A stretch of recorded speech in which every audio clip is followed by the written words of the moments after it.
If I could sit down with my 30-year-old self, I'd lean in, look him in the eye and say, "Brother, put down the BelVita bar, and while you're at it, back away from that naked juice smoothie too." Now, I'll be 57 this year. That's 27 years of learning, growing, and practicing medicine. And most importantly, unlearning some of the myths I used to live by. Back then, I thought I was doing it right. I believed food could be medicine. I was a busy doctor trying to stay healthy in the best way I knew how. But what I didn't realize, I was filling my tank with sugar disguised as health food. Let me walk you through a typical day in the life of a 30-year-old Dr. Hampton. Breakfast. I was proud of it. I grabbed what I call the power duo, a BelVita bar, a highly processed breakfast bar marketed as heart healthy, a naked juice green machine smoothie, because it was green, and green equals healthy, right? Here's what I didn't understand. That BelVita bar packed 35 grams of carbs, and that green smoothie, it was mostly apple juice with 53 grams of carbs in one bottle. That's 88 grams of sugar, spiking energy draining carbs before 9 a.m. And by mid-morning, I'd snack on a Nature Valley crunchy granola bar. Sounds earthy, but it delivered 29 more grams of carbs. Then came lunch. I'd walk across the street to Subway, literally right outside this window, and order a 12-inch turkey sandwich on wheat because I thought wheat made it healthy. Add a bag of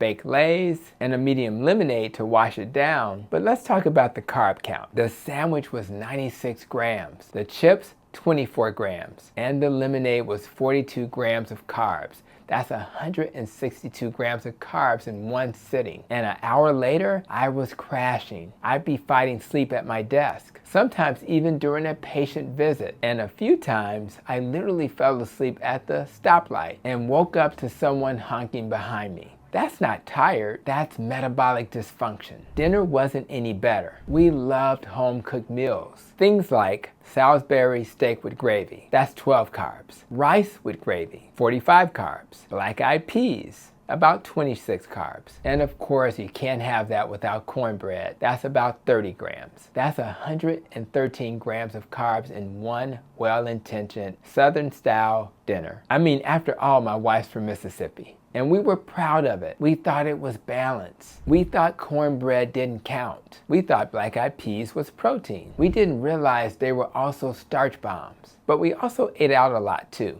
mostly because we were very busy. Panera bread seemed like a healthier alternative, but it was just a fancy way to eat more bread. Chinese food, we'd ordered beef and broccoli, thinking we were being clean, but it always came with a heaping side of white rice. We told ourselves eating out saved time, but in reality, we spent more time driving, waiting, and picking up food instead of cooking something simple at home. And I'll never forget how I encouraged my kids to bring naked juice to their ACT exams, thinking those smoothies were brain food because they had vegetables on the label. But all I really gave them was sugar water. So here's the punchline. Let's think about the total carbs for that typical day. It adds up to 392 grams. That's 98 teaspoons of sugar if you divide the total carbs by 4. And I thought I was doing something right. Now, today, I'm mostly carnivore. Some days I consume 0 teaspoons of sugar, and even on days when I enjoy something like kombucha, which for me is about 12 grams of carbs, that's still only 3 teaspoons of sugar, not 98. And here's what I've noticed. I don't fall asleep after lunch anymore. I don't nod off at stoplights.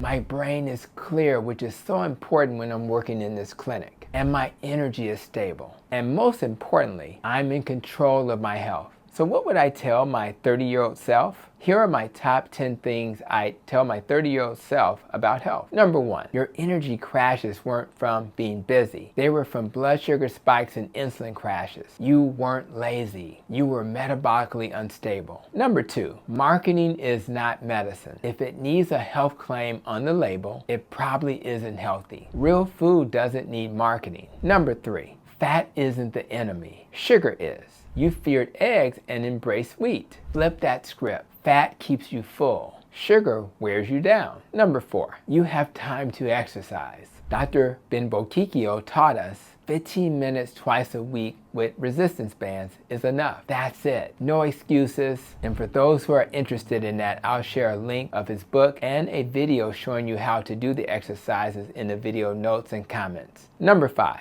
Sleep isn't a luxury, it's fuel. Skip the fourth quarter of the game you were watching, get 7 hours, watch the highlights in the morning, and feel human again. Number 6, stress isn't the problem. Not knowing how to manage it is. Breathe, pause, meditate, move.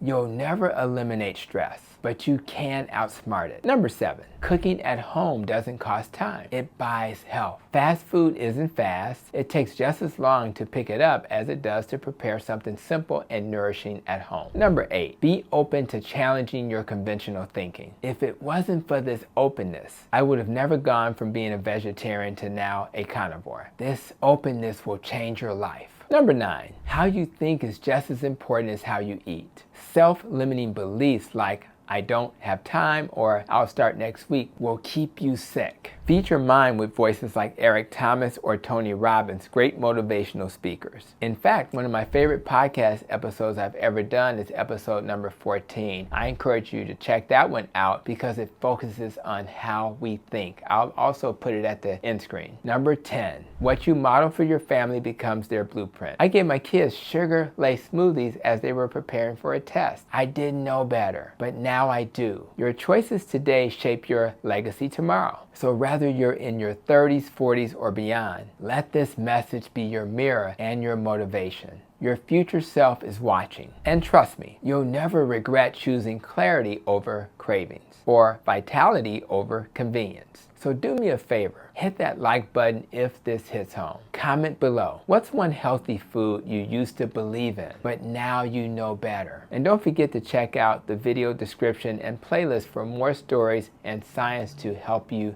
protect your nest and the future version of you.